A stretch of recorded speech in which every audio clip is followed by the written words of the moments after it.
নাহমাদুহু আনুসল্লি আলা রসুলিহিল করিম আম্মা বাদ। প্রথমে আমি বলবো লাব্বাইক আল্লাহুম্মা লাব্বাইক, লাব্বাইক লা শারীকা লাকা লাব্বাইক, ইন্নাল হামদা ওয়ান নি'মাতা লাকা ওয়াল মুলক লা শারীকা লাক। এবারে বলবো, এবছর যারা হজে যাচ্ছেন, হজে যাওয়ার পূর্বেই কিছু নিয়মকানুন আপনাকে জানতে হবে। হজের 3টি ফরজ আছে। 1 নম্বর হচ্ছে এহরাম বাঁধা, 2 নম্বর হচ্ছে উকুফে আরাফা, 3 নম্বর হচ্ছে তওয়াফে জিয়ারাত।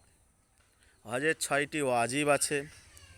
1 নম্বর হচ্ছে আপনি মুজদালিফায় রাত্রি যাপন করবেন, 2 নম্বর হচ্ছে কাঙ্কর মারবেন অর্থাৎ পাথর মারবেন, 3 নম্বর হচ্ছে বিদায়ী তওয়াফ করবেন, 4 নম্বর হচ্ছে আপনি সাফা মারওয়া সাই করবেন, 5 নম্বর হচ্ছে মাথা মুন্ডন করবেন অর্থাৎ ন্যাড়া হবেন, 6 নম্বর হচ্ছে দামে শুকুর অর্থাৎ কুরবানি করবেন।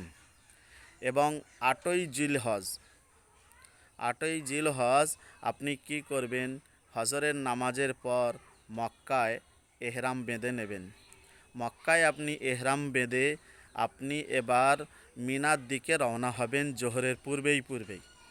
জোহরের পূর্বেই মিনায় অবস্থান করে আপনি সেখানে জোহরের নামাজ জামাতের সঙ্গে আদায় করবেন, আসরের নামাজ আপনি মিনাতে জামাতে আদায় করবেন, মাগরিবের নামাজ আপনি মিনায় জামাতে আদায় করবেন, এশার নামাজ আপনি মিনায় জামাতে আদায় করবেন এবং মিনাতে আপনি রাত্রি যাপন করবেন এবং আপনার যে সমস্ত নফল ইবাদতগুলো আছে আপনি সেগুলো মিনায় করবেন।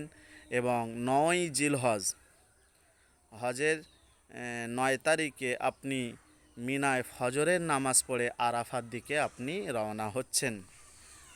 আরাফায় আপনি রওনা হয়ে আপনি সেখানে জোহরের নামাজ পড়বেন আরাফায়, উকুফে আরাফা করবেন, তারপর আপনি আরাফায় আসরের নামাজ পড়বেন।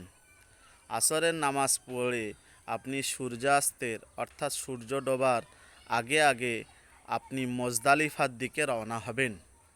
মুজদালিফায় আপনি রওনা হয়ে মুজদালিফাতে আপনি মাগরিব এশা দুটো নামাজ একসাথে আদায় করবেন ওখানে।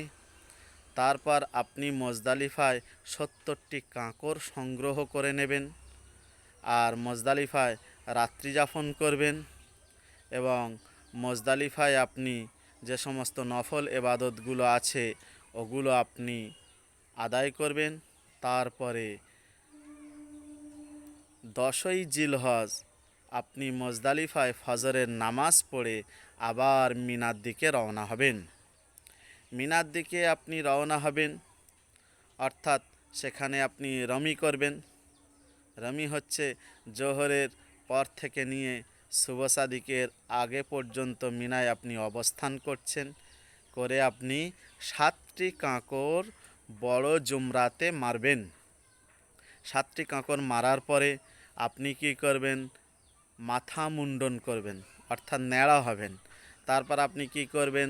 দামে শুকুর করবেন অর্থাৎ কুরবানি করবেন। তারপর আপনি কি করবেন? সাফা মারওয়া সাই করবেন। তারপর আপনি তাওয়াফে জিয়ারাত করবেন। তারপর আপনি মিনায় রাত্রি যাপন করবেন, মিনায় অবস্থান করবেন এবং নফল ইবাদতগুলো মিনায় আপনি আদায় করবেন। তারপরে 11ই জিলহজ ফজরের নামাজের পর আপনি কি করবেন? আবার জোহরের পূর্বেই আপনি ছোট জুমরাতে 7টি কাঁকর মারবেন। তারপরে মধ্যম জুমরাতে আপনি 7টি কাঁকর মারবেন, বড় জুমরাতে আপনি 7টি কাঁকর মারবেন এবং মিনায় আপনি রমি করবেন।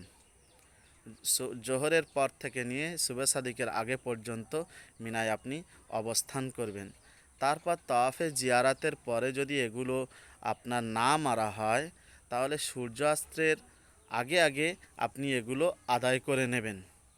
তারপরে 11ই জিলহজ আপনি মিনাতে আবার ছোট জুমরাতে 7টি কাঁকর মারবেন, বড় জুমরাতে মধ্যম জুমরাতে 7টি কাঁকর মারবেন এবং বড় জুমরাতে আপনি 7টি কাঁকর মারছেন এবং তাওয়াফে জিয়ারাত করবেন, সাই করবেন আর বাড়ি আসার পূর্বে বিদায়ী তওয়াফ করবেন।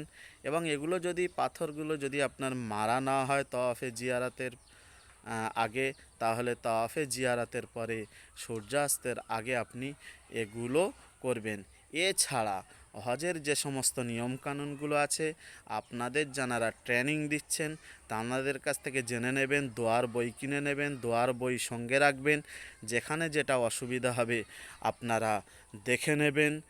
আর আল্লাহ তাআলা আমি দোয়া করি আপনারা যারা এবছর হজে যাচ্ছেন আল্লাহ তাআলা আপনাদের হজ ব্রত কবুল করে নিক এবং সঠিক নিয়মকানুনগুলো সঠিকভাবে পালন করার তৌফিক দান করে দিক।